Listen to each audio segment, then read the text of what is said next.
As I said earlier, the new Victorian Premier Jacinta Allan, right off the bat, says what she really wants is to fight for equality of outcomes. We must all be equal. And she's utterly determined to negotiate a treaty as a priority, a treaty with people identifying as Aborigines. Well, joining me as a panel, Michael Costa, former New South Wales Labor Treasurer, and David Gazzard, former Liberal advisor and now head of DPG Advisory Solutions. Michael Costa, I mean, Daniel Andrews might be gone, but the socialist left remains firmly in charge of Victoria. Oh, there's no question about that. I was stunned when I saw that press conference or the highlights of it, and when she listed her priorities, I was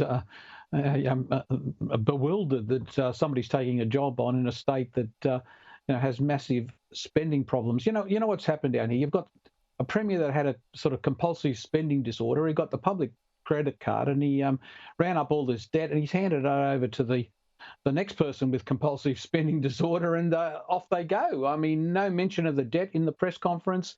In fact, a ridiculous comment about the great economic management of the state. I mean, it's like Alice in Wonderland state down there. I mean, I cannot understand it. In terms of the treaty, I mean, if they think that that's the priority, they're living in cloud cuckoo land, mate. It's bad enough that they subscribe to magic pudding economics. Now they're in sort of the magic kingdom totally if they think that's the priority that Australians have, particularly when you've got inflation where it is. And I noted all the commentators are giving big political A's to Dan Andrews. Well, they should get some of the economic commentators out there and economic historians are giving him the D that he deserves for the state that he's left that economy in. It's an absolute disgrace, and you've got to have no confidence that the new Premier is going to do anything about it.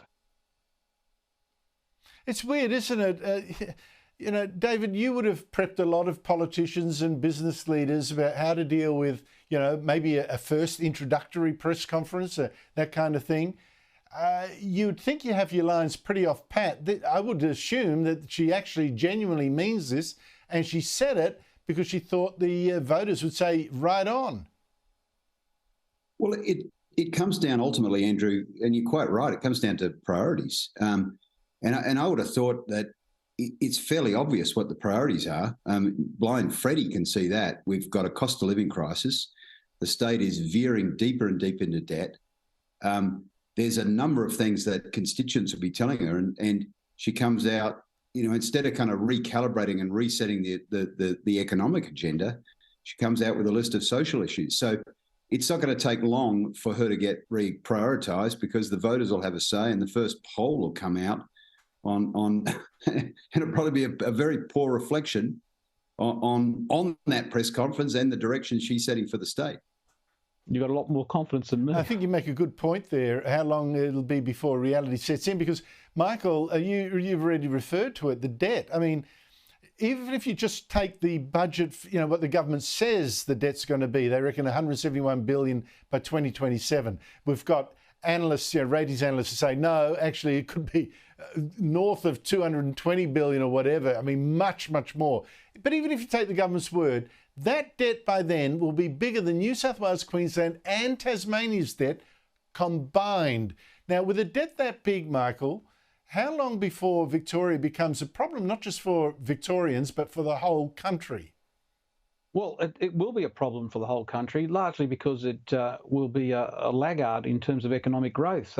Apart from anything else, some of the tax measures and spending measures that these people are undertaking is actually, undercutting any attempt to get national productivity out. I mean, we saw that with that ridiculous, tax on the housing there that they put up for short-term stays. I mean, all of these things are anti-competitive, and they will be a drag on the economy. And the problem for Victorians is that it's the debt is the problem, but it's the interest payment on that debt is the real problem, because that is what's going to ensure that spending on other services that governments are required to spend on can't be maintained. You can't keep running this sort of compulsive spending. And these people have got no idea. They've got no idea. They don't even mention the fact that they've got an economic problem. They think they've got a state that is running economically well. You heard that today at the press conference. It's just delusional. Delusional, absolutely.